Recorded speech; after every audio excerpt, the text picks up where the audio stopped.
말이 안 되는 거거든요. 전세를 무한으로 갱신할 수 있도록 법을 발의한 겁니다. 만약에 정권이 이걸 바뀐다고 쳐요. 어떻게 될지 제가 예시를 한번 들어보겠습니다.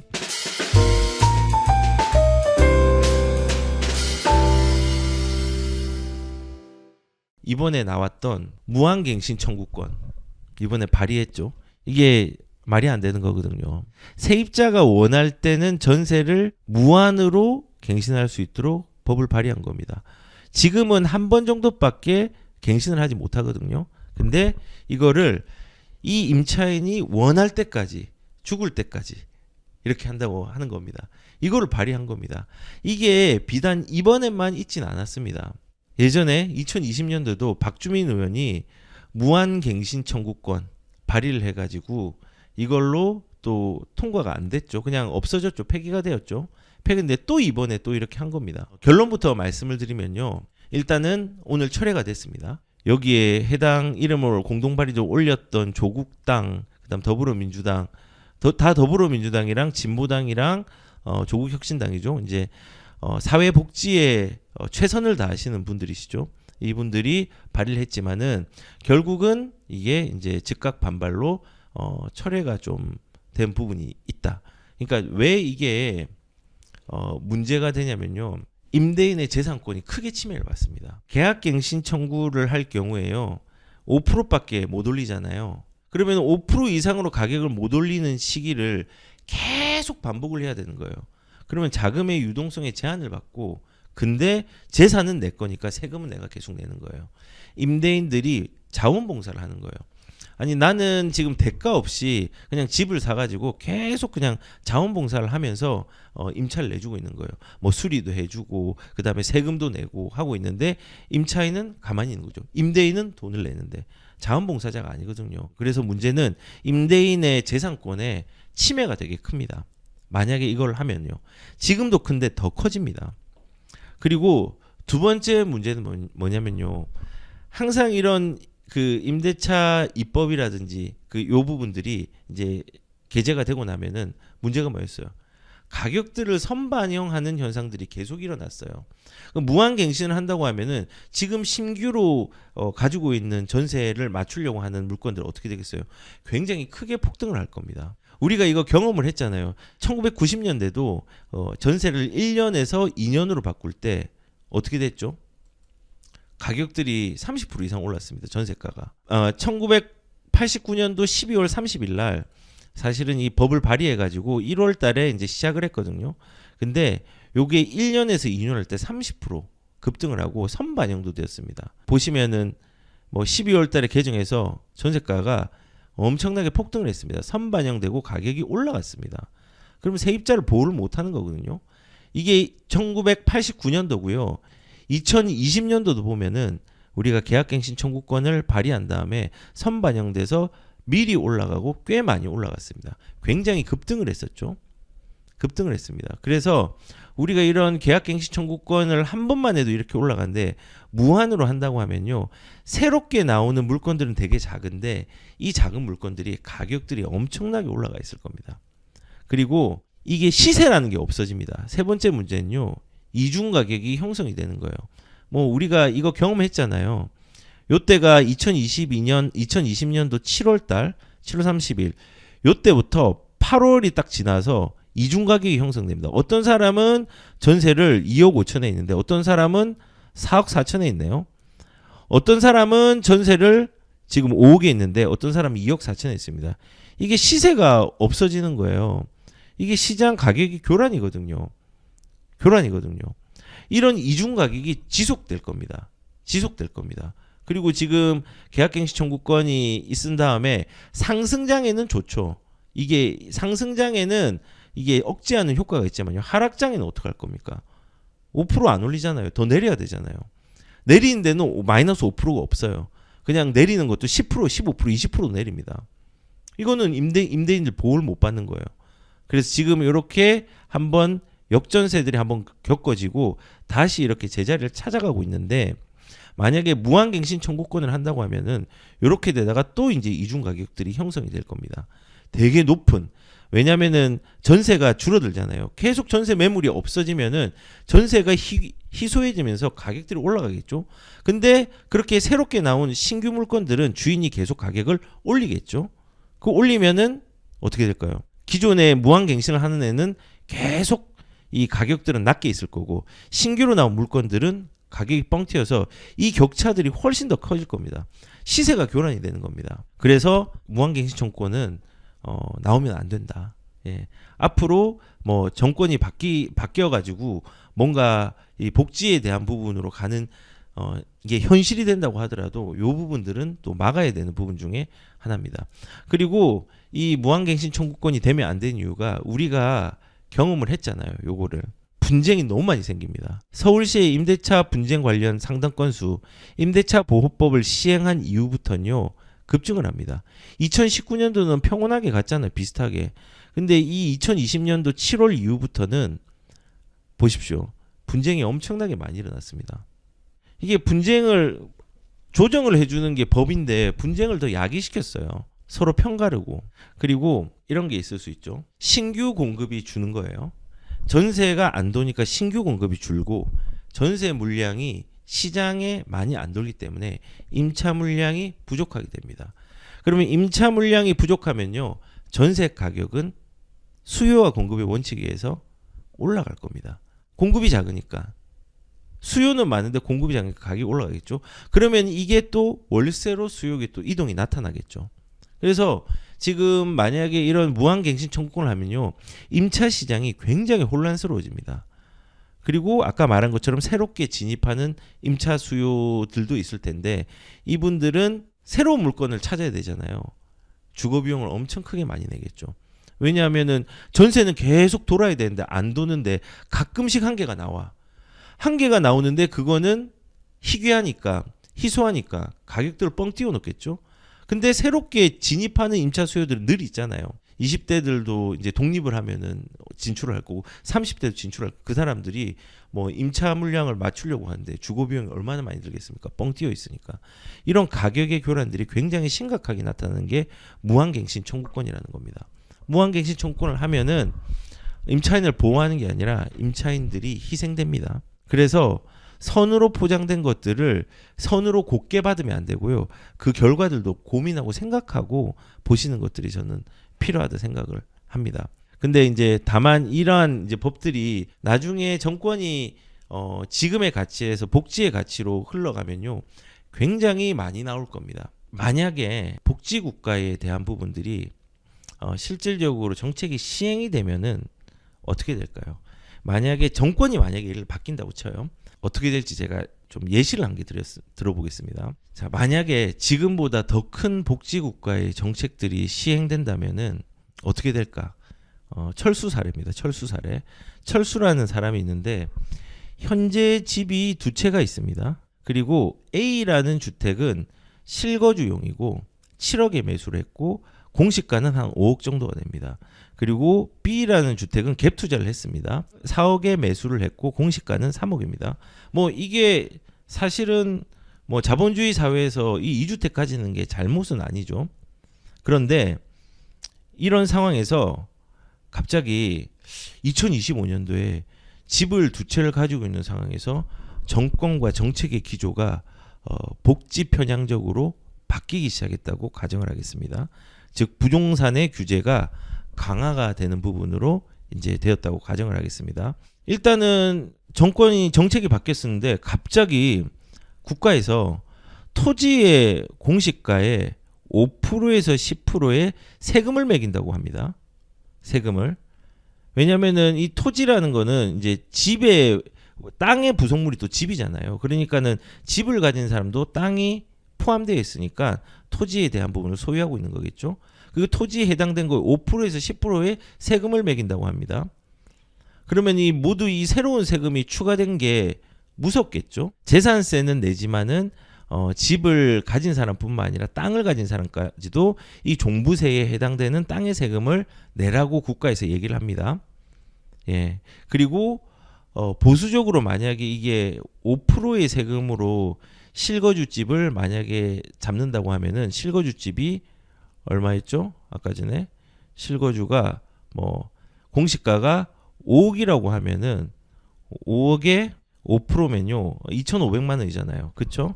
뭐 공제는 분명히 있겠죠. 뭐 공제는 얼마 있을지 모르겠지만은 2,500만 원을 매년 내라는 겁니다. 무섭지 않습니까?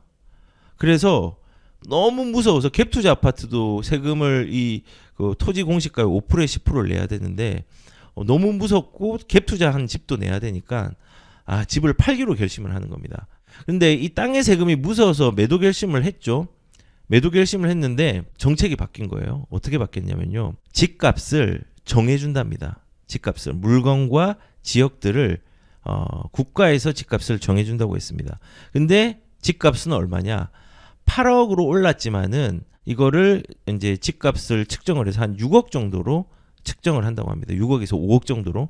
근데 아직까지 시행이 안 됐어. 무서우니까 큰일 났다. 지금 땅 세금도 무서운데 집값도 정한다고 하니까 8억까지 올랐지만은 7.5억으로 급매를 합니다. 급매를 7억에 사서 5천만 원만 수익을 낸 거죠. 그래서 겨우 정책이 시작되기 전에 한 5천만 원 시세를 남기고 팔았어요. 왜냐하면 이제 집값 안정을 위해서 집의 가격이나 지역별로 물건을 국가가 이제 가격을 정해준다고 하니까 그래서 팔았는데 보니까는 양도세가 90%라고 합니다. 잔금을 4개월 뒤에 미루고 치르려고 하는데 양도세가 90%를 중과를 한다고 합니다. 단일 세율로. 그러니까는 내가 지금 5천만 원 시세 차익을 남겼는데 90% 양도세를 내? 그런데 지금 법이 바뀌었으니까 어쩔 수 없지. 그래, 그러면은 팔자라고 했는데 팔고 난 다음에 집을 가진 게 너무 무서워가지고 그냥 안 되겠다. 지금 갭 투자한 집도 지금 거주를 해야 되는데 거주하기가 어려우니까 직장하고 멀어서 갭 투자 물건을 실거주 못하니까 이것도 매도를 하고 똘똘한 한 채로 좀 가야 되겠다라고 이제 생각을 합니다. 근데 똘똘한 채로 가려고 하니까는 정부에서 팔려고 하니까는 전세, 월세, 아파트 계약 종료 전까지는 매매를 할 수 없다고 합니다. 그래서 하는 수 없이 10개월 정도 전세 만기가 남았으니까 10개월 정도 기다린 다음에 매매하는 것을 좀 하기로 결심을 했습니다. 자, 그리고 그 다음에 이 갭 투자한 물건이 비규제 지역이라서 일시적 1가구 2주택을 고려를 했는데 정부에서 또 정책을 바꿨습니다. 어떻게 바꿨냐? 비과세를 받으려고 나는 준비를 했는데 비과세 일시적 1가구 2주택이 마지막에 그 기존의 주택들을 사고 난 다음에 새로운 주택을 사는 시기가 1년이 지나야 되고 기존 주택이 2년이 지나고 그리고 새 집을 산 다음에 3년 내에 기존의 구주택을 팔아버리면은 일시적 1가구 2주택이 되잖아요. 이 3년을 3개월로 줄인다고 합니다. 그러니까는 지금 일시적 1가구 2주택이 안 돼서 이것도 양도세를 4억에 사서 6억이 되었는데 이제 주택의 가격들을 5억으로 또 정해 놔 가지고 차익이 2억이 비과세였는데 비과세를 안 하고 양도세 5,300만 원을 납부해서 팔게 됩니다. 제가 이거 조금 어렵게 설명을 했는데 제가 생각에 조금 어렵게 설명했습니다. 이걸 지금 말하고자 하는 게 뭐냐면요. 국토보유세 이것도 실제적으로 이제 복지국가를 지향하는 데서 세금을 내려고 했던 것들을 제가 가정을 한 거고요. 그 다음에 땅이 무서워서 철수가 집을 매도를 결심했는데 집값을 정해줬습니다. 가격을 정해주는 것들도 공약에 예전에 이재명 전 지금 당대표가 공약으로 냈습니다. 그리고 잔금을 치르려고 할 때 잔금을 치르려고 하니까 지금 가격이 5천만 원밖에 안 해요. 양도세가 90% 단일 세율이라고 합니다. 이것도 실제로 공약에 나왔던 거고 그리고 갭 투자도 금지하겠다고 했거든요. 그래서 갭 투자도 금지하는 부분들을 이제 공약으로 냈으니까 이것도 이제 거래를 또 막게 되고 그리고 비과세 요건도 규제를 했습니다. 지금 이거거든요. 이재명의 부동산 관련 공약 요약이 지금 주택정찰제 집값을 정해줘서 집값을 안정화를 시키겠다는 겁니다. 사유재산을 좀 침범했죠. 그 다음에 공공분양 100% 영구임대로 하겠습니다. 이러면은 민간이 사실은 지어줘야 되고 공공에서 이 예산들을 충족하지 못하는데 요것도 이제 뭐 세금으로 어떻게 해가지고 하려고 노력을 하겠죠. 그리고 아까 보유세 증세 2주택부터 공시가 5에서 10% 이거는 국토보유세죠. 그리고 양도세 증세 2주택부터는 무조건 90%죠. 그리고 양도세 면세 축소, 일시적 일가구 주택 이때는 기간이 1년이었거든요. 이거 3개월로 바꾼다고 했죠. 그다음 갭 투자 금지, 갭 투자, 전세, 월세 아파트 계약 종료가 매매를 금지시킨다고 공약을 세웠고 전월세 끼고 매매도 금지시킨답니다. 그리고 요거는 뭐 해도 되죠. 절세를 위해서 명의를 빌려서 하는 거는 저는 이거는 반대하거든요. 그러니까 찬성하거든요. 절세를 위해서 명의를 빌려주는 거는 조금은 조심스러운 부분이니까 이거는 뭐 동의가 되는데 나머지는 거래를 막고 시장의 자율성을 완전히 벗어나게 하는 방향성입니다. 그래서 제가 요거를 구성을 해본 거예요. 이렇게 우리가 지금 집을 가지고 있으니까 세금이 무서워서 팔려고 했는데 내 집값이 7억짜리가 지금 그 5억짜리가 8억이 됐는데 이걸 6억에 팔려고 하네. 어휴, 안 되겠다. 그래서 팔려고 했는데 양도세가 90%네. 아유, 큰일 났다. 양도세 내더라도 갭 투자한 것도 팔아서 똘똘한 채로 가려고 했는데 이것도 지금 전세자 세입자가 있으니까는 못 팔게 하네. 그리고 일시적 일가구 이용하려고 했는데 이것도 3개월밖에 시간을 안 주네. 되게 답답하지 않습니까? 이 만약에 복지를 치중하는 정책으로 더 가게 되면은 정부의 정책으로 거래도 어렵고 이사도 힘들고요. 세금도 무겁고 정부 말대로 비싸지 않은 1주택을 뭐 다시 사서 당분간 뭐 주택을 거래를 1주택으로 가려고 한다고 하더라도 1주택이 또 고가여도 사실은 세금들이 또 많이 나오는 방향이 좀 생기게 되는 겁니다.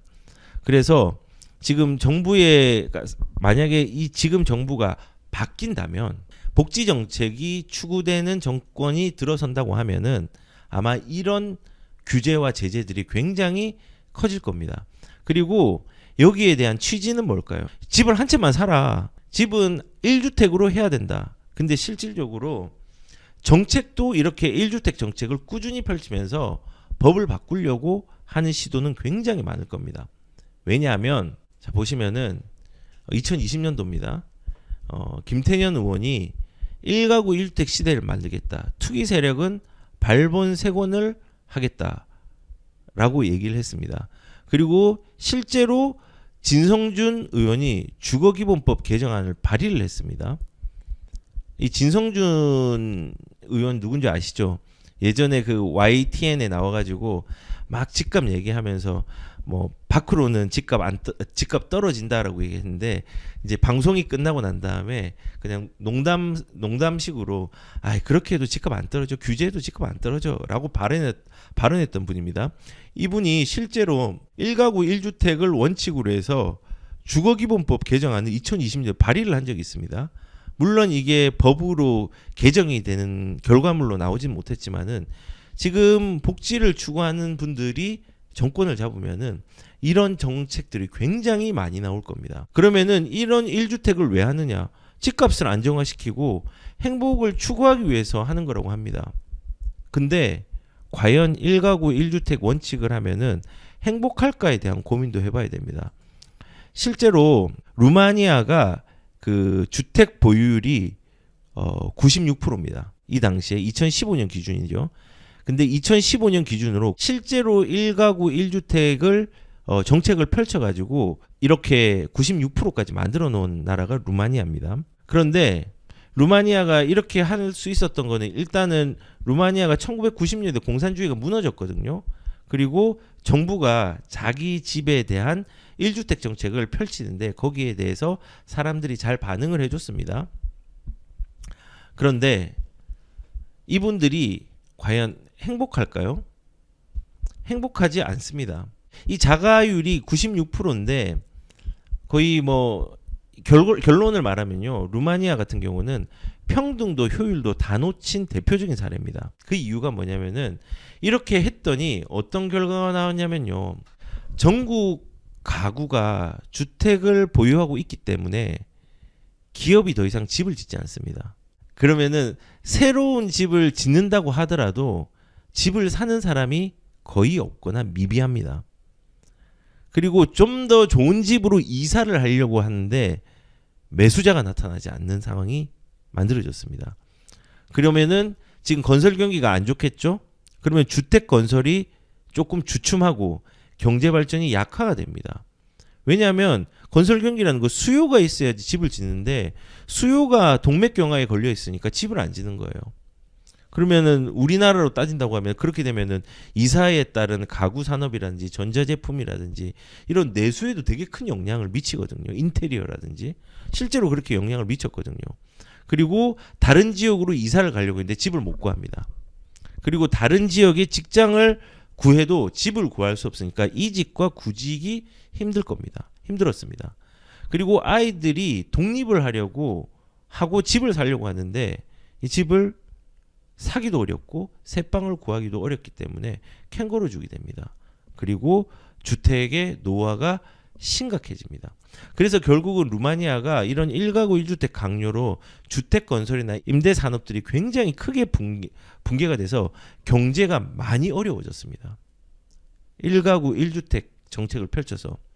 그래서 결론적으로는 이런 평등한 사회의 의도들은 되게 좋잖아요. 평등한 사회의 좋은 의도는요. 어떻게 보면은 불편하고 불평등한 사회를 만들 수 있는 여지를 또 가질 수 있다고 생각합니다. 그래서 너무 복지 쪽에 집중해서 돈 주니까 좋은 거 아니야. 근데 그 돈이 어디서 나오는데? 라고 얘기하면요. 세금에서 나옵니다. 세금은 누가 내냐? 우리가 내는 거예요. 근데 이 세금에서 모자라면 어떻게 하냐? 빚을 내는 거예요. 국가에서 국채를 발행하는 거예요. 그렇게 하면서 인플레이션도 되는 거예요. 아무튼 악순환들이 계속 반복이 되는 거죠. 그래서 복지에 대한 집중을 하면은 어려움이 많은 방향성들이 생길 수 있다.